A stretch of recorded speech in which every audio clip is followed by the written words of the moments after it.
Le cinéma a influencé le monde. Il a aussi influencé notre vision sur les choses, notamment sur les rats. En 2018, Paris réalise une de leurs plus grosses guerres contre les rats. Une opération coup de poing suite à l'envahissement des rats dans les jardins, notamment le jardin des Tuileries. Les gens paniquent, ils voient des rats partout, même à Châtelet-Léal. En même temps, pas étonnant, c'est une vraie déchetterie. La ville de Paris prend la décision de fermer ses parcs et dépense 1,5 million d'euros dans l'éradication de ces nuisibles.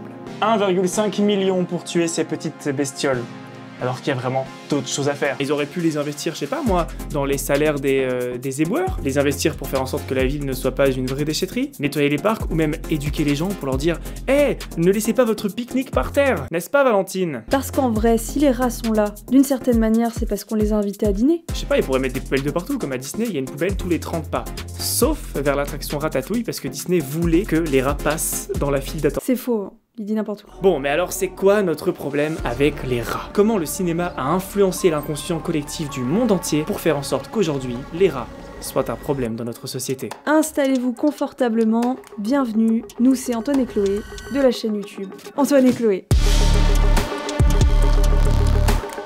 Wade Wilson est un homme qui apprend qu'il a un cancer. On lui propose de guérir grâce à un programme, l'Arme X. Il accepte et devient un des anti-héros les plus connus des comics, Deadpool. On a aussi Norman Osborn, un homme d'affaires qui est prêt à tout pour défendre son entreprise, son invention, quitte à se transformer en célèbre bouffon vert. Wolverine, un personnage iconique de l'univers Marvel, lui aussi modifié artificiellement par un groupe de scientifiques.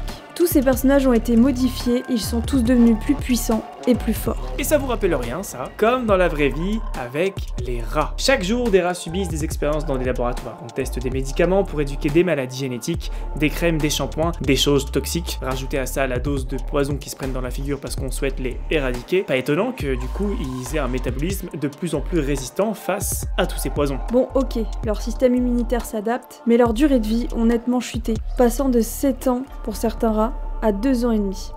Ça, c'est pas ouf. Merci la science. Et cette histoire, en vrai, elle est trop bien pour le cinéma. Bah oui, le cinéma est en recherche constante de susciter de l'émotion chez le spectateur.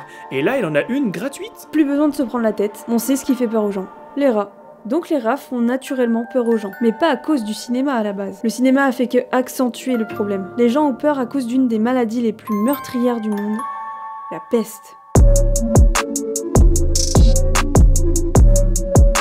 La peste, une bactérie qui a tué 200 millions de personnes. On parle en Europe d'un tiers de la population, on parle en France de 40% de la population, presque une personne sur deux. C'est comme si aujourd'hui tu perdais la moitié de ta famille, la moitié de tes potes, la moitié de ton village, à cause d'une maladie quoi. Vous imaginez bien le traumatisme mondial que ça a créé et comment elle s'est transmise de génération en génération pour en arriver aujourd'hui à des gens qui réagissent comme ça face à des rats.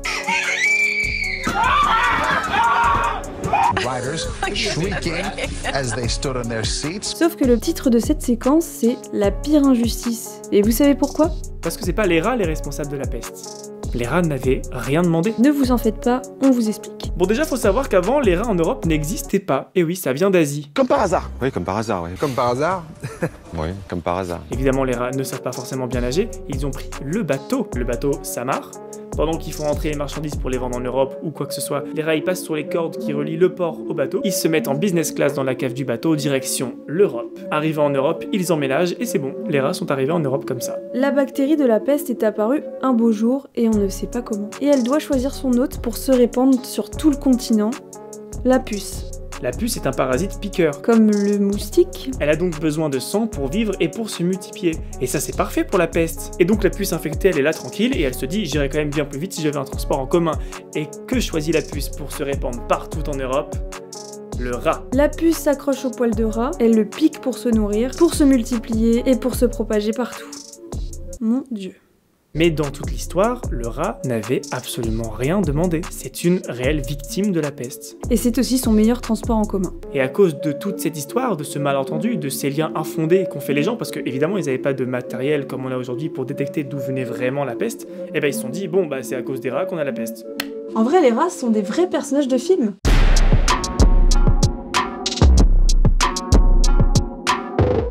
Et ça tombe bien finalement que les rats soient mal vus, parce que comme ça la science peut en profiter pour faire des expériences. Ils iraient pas faire ça sur des chiens, quoique, et puis dans tous les cas, est-ce que vous avez déjà vu une manif de « Hey, arrêtez de faire mal aux rats !» Bah non, parce que c'est un nuisible, voilà. Ça c'est pas cool. Et le cinéma en profite pour nous pondre des films sortis tout droit des enfers. Alerte à Paris, Ratman, Nesula, la créature du cimetière, The Rats. Pas les rats, hein, parce que eux ils sont cool.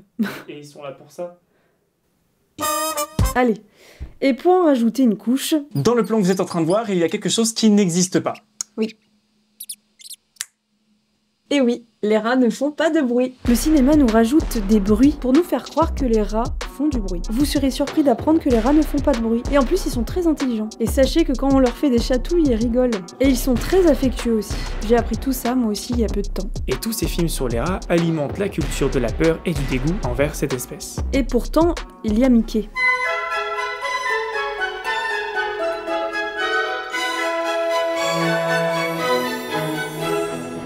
Est-ce que vous savez pourquoi Walt Disney a choisi une souris? La légende raconte qu'en fait, il y avait plein de rongeurs dans son studio, et il s'est dit « Ah lol !» Bon, ça c'est la légende, là. Il y a d'autres sources qui disent aussi qu'il avait une souris qu'il a apprivoisée et qui s'appelait Mortimer. Mortimer, Mickey... Quoi? T'as dit aux gens de s'abonner ou pas? Oui, je l'aurais dit. Cool. Je vous ai dit de vous abonner. Mickey est la figure emblématique de Disney. Vous allez me dire, mais Antoine, c'est pas un rat, c'est une souris. Bah attendez, oh! Voici la photo d'un rat, voici la photo d'une souris. Est-ce que vous voyez une différence? Franchement, elle est pas dingo.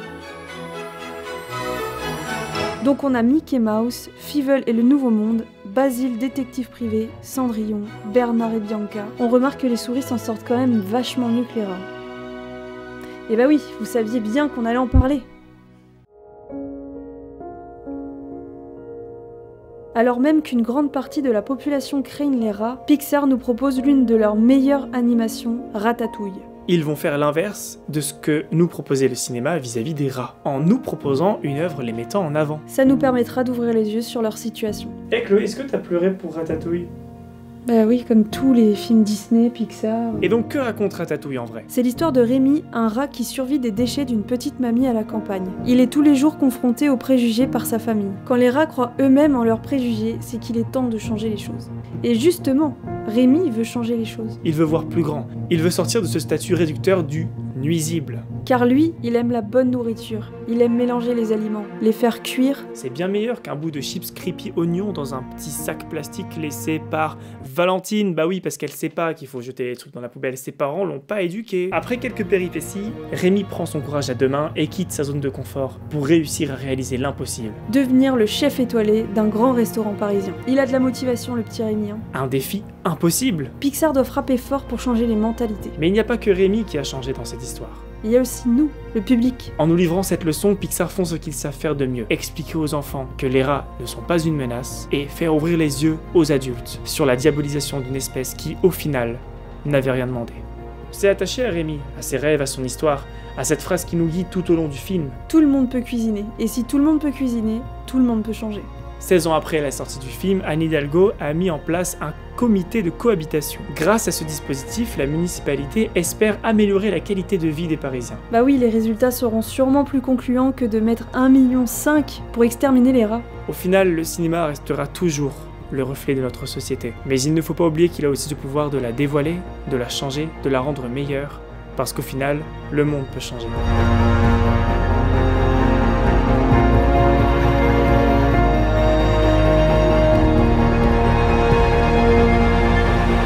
Merci Captain Mogo pour tes rats, et n'hésitez pas à vous abonner. C'est le meilleur moyen de nous soutenir. D'ailleurs, on a fait une vidéo sur l'hypocrisie de Noël, allez la voir, elle est juste là.